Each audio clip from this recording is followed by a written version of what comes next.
Now let's start the next topic, Newton's second law. Now according to the Newton's second law, the rate of change of linear momentum is directly proportional to the external force applied on a body, and the change will take place in the direction of applied force. Now Newton law के according जो force है it is directly proportional to rate of change of momentum divided by time taken. Here F is the external force applied in the direction of motion.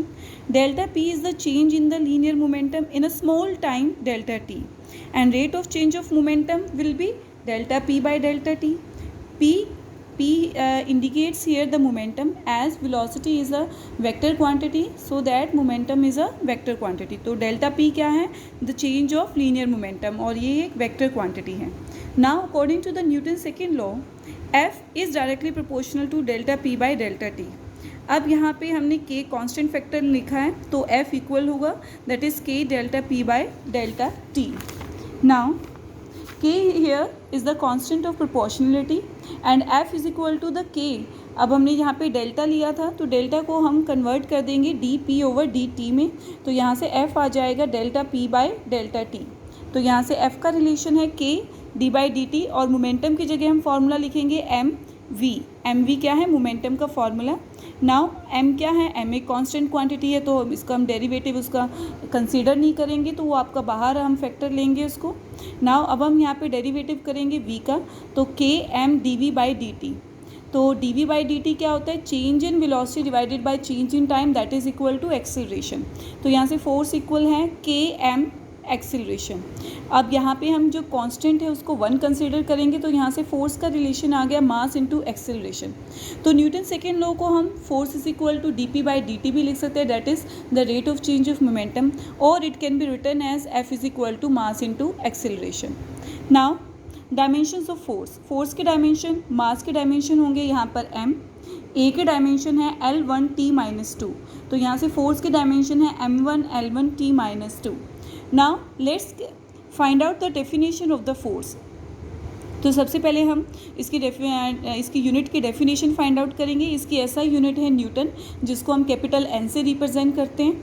Now अगर हम यहाँ पे सभी factors को 1 put करें according to this formula, if mass is put as unit quantity it means 1 kg, acceleration is put as unit quantity that is 1 metre पर second square, then force will be equal to the 1 Newton, and 1 Newton is equal to 1 kg divided by meter per second square. तो यहाँ से 1 Newton की definition है, it is that much force which produces the acceleration of 1 meter per second square in a body of mass 1 kg. Similarly C G S unit है इसके dyne, and इसको हम लिखेंगे 1 gram centimetre per second square. तो similar इसकी definition हो जाएगी, it is that much force which produces the acceleration of 1 centimetre per second square in a body of mass 1 gram, and 1 newton is equal to 10⁵ dyne. इसकी gravitational unit है. Gravitational unit में हम इसको 1 kg wait या 1 kg F से represent करते हैं. वहाँ पे 1 kg एफ का मतलब है 9.8 न्यूटन. यहाँ पर हम जो अर्थ का एक्सेलरेशन है उसकी वैल्यू पुट करते हैं. सिमिलरली इसकी डेफिनेशन सेम हो जाएगी, बस एक्सेलरेशन की हम यूनिट की जगह 9.8 पुट करेंगे. सिमिलरली स्मॉलर यूनिट हो जाएगी 1 gram force, and 1 gram force is equal to 980 dyne. ये न्यूमेरिकल्स में ये टर्म यूज़ होती है, it is very important. Now the consequences, इसके जो मेन कंसीक्वेंसेस हैं दैट इज़ द फोर्स. अगर किसी भी बॉडी को हमें यूनिफॉर्म मोशन में रख लेना है तो हमें एक एक्सटर्नल फोर्स की रिक्वायरमेंट होगी. No motion will be there if no external motion is there. Now second law is only applicable to the single particle point. Now here are some numericals related to the topic. यहाँ पे एक हमें bullet का मास दिया हुआ है that is 0.04 kg, और उसकी इनिशियल वेलोसिटी है 90 मीटर पर सेकेंड. फाइनल वेलोसिटी है अल्टीमेटली वो एक हैवी वुडन ब्लॉक में उसका मोशन स्टॉप हो जाएगा, दैट्स वाई हमने यहाँ पे यूज़ किया फाइनल वेलोसिटी 0. तो यहाँ से हम एस कैलकुलेट करेंगे दैट इज़ 60 सेंटीमीटर 0.6 मीटर. अब यहाँ से हम इक्वेशन ऑफ मोशन यूज़ करेंगे, थर्ड इक्वेशन ऑफ मोशन. वहाँ से हम एक्सेलरेशन फाइंड आउट करेंगे सिंपली, और यहाँ से हम फोर्स फाइंड आउट करेंगे that is mass into acceleration. Mass की वैल्यू पुट करेंगे, एक्सेलरेशन नेगेटिव है, तो यहाँ पर आता है कि हमारे पास जो फोर्स है -270 newton. It indicates negative sign indicate it is resistive force.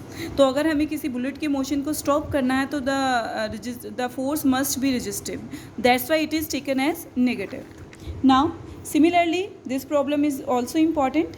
यहाँ पे हमारे पास एक वॉल है जिसके अगेंस्ट हमने एक बॉल को थ्रो किया है या किसी भी ऑब्जेक्ट को थ्रो किया है, a ball moving with the momentum this and strike against the wall at this angle, now reflect at the same angle, calculate impulse.